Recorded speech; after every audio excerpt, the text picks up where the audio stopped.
आज हम सीखेंगे कुछ नया इंग्लिश टेंसेस रियल लाइफस्टाइल। ये है प्रेजेंट टेंस के सिंपल और आसान जुमले। मैं अभी फ़ोन बंद करता हूँ। I turn off the phone now. वो रोज़ मुझे याद करती है। She remembers me every day. हम आज फिल्म देखते हैं। We watch a movie today. वो अक्सर सच कहता है। He often tells the truth. बच्चे खामोश बैठते हैं। Children sit quietly. ये है पास्ट टेंस के सिंपल और आसान जुमले। मैंने दरवाज़ा खोला। I open the door. वो अचानक रो पड़ी। She suddenly cried. हमने बात खत्म की।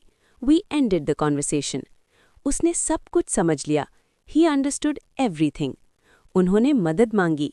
दे आस्क्ड फॉर हेल्प। ये हैं फ्यूचर टेंस के सिंपल और आसान जुमले। मैं कल कोशिश करूंगा। I will try tomorrow. वो जल्द वापस आएगी। She will return soon. हम नया मंसूबा बनाएंगे। We will make a new plan. वो सच कबूल करेगा। He will accept the truth. सब कुछ ठीक हो जाएगा। Everything will be okay. Tenses strong होंगे तो इंग्लिश स्मूथ हो जाएगी। रोज प्रैक्टिस करो, वीडियो सेव करो और फॉलो ज़रूर करो डेली न्यू लर्निंग के लिए।